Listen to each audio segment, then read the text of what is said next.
नमस्कार दोस्तों।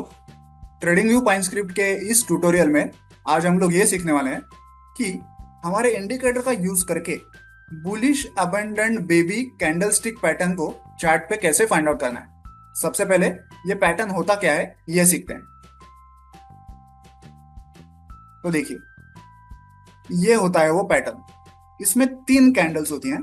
सबसे पहली कैंडल होगी एक रेड कलर की कैंडल, बेरिश कैंडल। उसके बाद गैप डाउन होना चाहिए और एक डोजी कैंडल होनी चाहिए। ओके, इस कैंडल के बाद गैप डाउन एक कैंडल ओपन होनी चाहिए और वो कैंडल एक डोजी कैंडल होनी चाहिए, मतलब उसकी ओपन और क्लोज वैल्यू सेम होनी चाहिए। देन जो तीसरी कैंडल होगी वो गैप अप कैंडल होनी चाहिए और वो एक ग्रीन कलर की कैंडल होनी चाहिए। Okay, red colour candle, green colour candle, यहाँ बीच में एक डोजी कैंडल है और यहाँ से यहाँ तक गैप डाउन हुआ है, यहाँ से यहाँ तक गैप अप हुआ है। जब ऐसा पैटर्न तैयार हो जाता है तो उसे कहा जाता है bullish abundant baby candlestick pattern.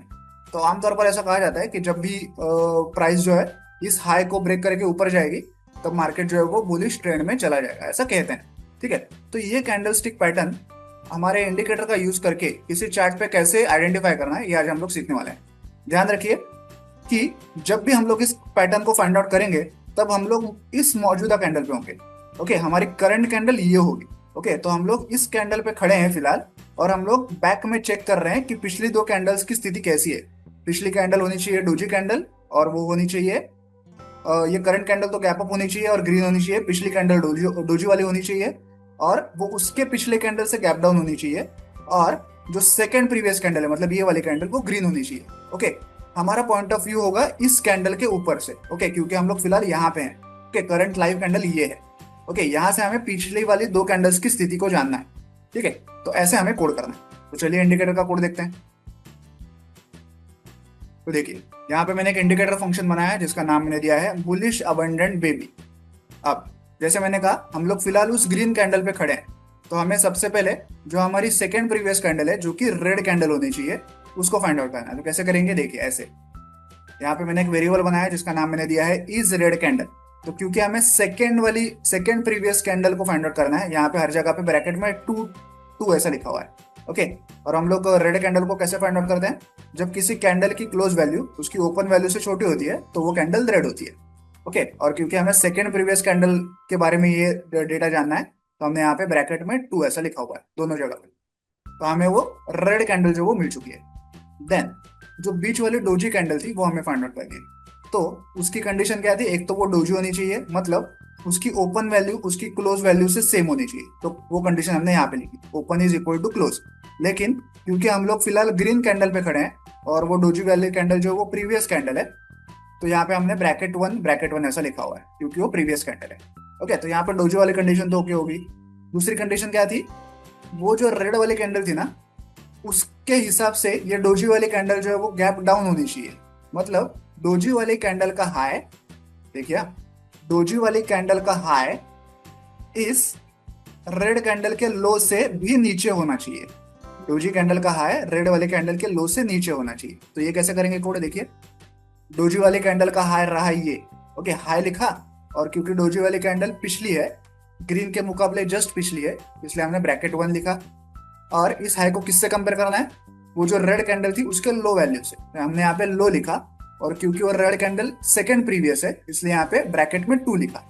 ठीक है, तो यहाँ पे वो वाली कंडीशन हमें मिल गई कि वो गैप डाउन है कि नहीं। तो यहाँ पे हमें दोनों कंडीशंस मिल चुकी है। अगर ये दोनों कंडीशन सेटिस्फाई हो जाती हैं तो हमें पिछली वाली जो कैंडल थी वो डोजी कैंडल और गैप डाउन कैंडल मिल चुकी है।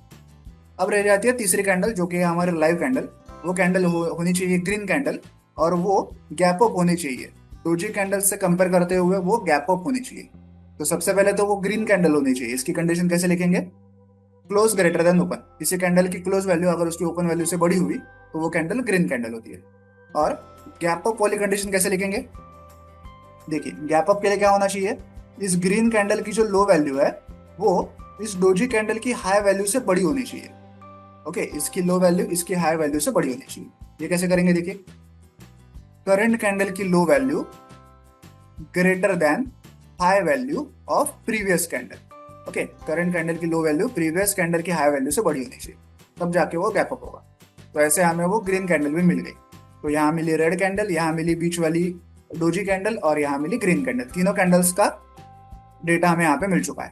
अगर ये तीनों कंडीशन सेटिस्फाई होती हैं तो हमें हमारी बुलिश अबंडेंट बेबी कैंडल मिल जाती है। जो कंडीशन हमने यहाँ पे लिखी है, तीनों कैंडल्स, तीनों जो कंडीशंस थी वो हमने यहाँ पे ऐसे लिखी हुई है, देखिए। ठीक है, तो हमें यहाँ पे वो बुलिश अबंडेंट बेबी कैंडल मिल गई। अब हमें क्या करना है, जहां जहां पे वो कैंडल मिलेगी ना हमें, वहां वहां पे हम लोग एक बॉक्स ड्रॉ करेंगे तीनों कैंडल्स के आराम। ओके, जैसे मान लो यहाँ पे वो तीनों कैंडल्स मिली है, तो इस कैंडल की हाई वैल्यू से लेके इस कैंडल की लो वैल्यू तक ऐसे हम लोग एक बॉक्स ड्रॉ करेंगे जो कि इन तीनों कैंडल्स के अराउंड होगा। ओके, ऐसे अराउंड एक बॉक्स ड्रॉ करेंगे चार्ट के ऊपर। तो वो बॉक्स ड्रॉ करने का लॉजिक हमने यहाँ पे लिखा हुआ है, देखिए। ठीक है, तो यहाँ पे ग्रीन कलर का बॉक्स ड्रॉ होगा। और क्योंकि ये बहुत ही रेयर पैटर्न है, जल्दी से मिलता नहीं है किसी चार्ट पे, तो हमें ये पैटर्न चार्ट पे जल्दी से आइडेंटिफाई हो सके, जल्दी से दिख जाए दूर से ही, इसलिए जहां जहां पे ये पैटर्न फॉर्म होगा ना, वहां वहां पे मैंने बैकग्राउंड कलर को रेड कर दिया है चार्ट के, इस तरह से, ताकि हमें दूर से देख के ही पता चले कि भाई यहाँ पे वो पैटर्न है। फिर हम लोग उस चार्ट को जूम करके उस बॉक्स को चेक कर सकते हैं। ठीक है, इतना सिंपल सा कोड है। चलिए इस इंडिकेटर को चार्ट पे ऐड करके इसे चेक करते हैं। जैसे मैंने कहा, ये बहुत ही रेयर पैटर्न है, जल्दी मिलता नहीं है, मुझे बहुत सारे स्टॉक्स को खंगालना पड़ा तब जाके मुझे बजाज फाइनेंस और विप्रो में ये पैटर्न दिखा। ओके, बजाज फाइनेंस में भी आपको बहुत पीछे जाना पड़ेगा। देखिए यहाँ पे 1998 और 9 के बीच में वो पैटर्न मुझे दिखा है। देखिए यहाँ पे वो रेड कलर का लाइन हमें दिख रहा है, जो हमने बैकग्राउंड कलर मार्क किया था ना वो। अदरवाइज ये इतना छोटा सा बॉक्स है यहाँ पे, वो दिखता ही नहीं मुझे, अगर ये लाइन मैंने ड्रॉ ना की होती तो। देखिए यहाँ बैकग्राउंड कलर को मैंने ग्रीन कलर दिया है, इसलिए हमें जल्दी से वो आइडेंटिफाई हुआ पैटर्न। ओके, मैं बैकग्राउंड कलर को मिटा देता हूँ ताकि हम लोग अच्छे से देख पाए। तो देखिए यहाँ पे वो पैटर्न हुआ है। पहली कैंडल है रेड, फिर गैप डाउन हुआ मार्केट, फिर एक डोजी कैंडल तैयार हुई जिसकी ओपन और क्लोज वैल्यू एकदम सेम है, फिर गैप अप हुआ मार्केट और एक ग्रीन कैंडल तैयार। तो यहाँ पे हमारा वो bullish abundant baby candle pattern तैयार हो गया। ओके, इसके अराउंड देखिए हमने कैसे ग्रीन बॉक्स को ड्रॉ किया है। ठीक है, और यहाँ से कहते हैं कि मार्केट ऊपर जाता है, थोड़ा सा तो ऊपर गया, फिर नीचे आया और फिर ऊपर गया, थोड़ा सा ऊपर जाके फिर नीचे आया, और फिर जो ऊपर गया वो कभी इस लेवल पे आया ही नहीं। ओके, तो यहाँ पे एक बार मुझे वो पैटर्न दिखा, और विप्रो में मुझे कहीं पे दिखा था वो।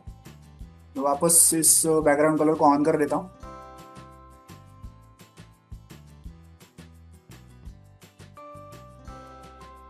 हाँ देखिए, विप्रो में भी 1997 के अराउंड वो पैटर्न दिखा। देखिए यहाँ पे ग्रीन लाइन दिखाई दे रही है।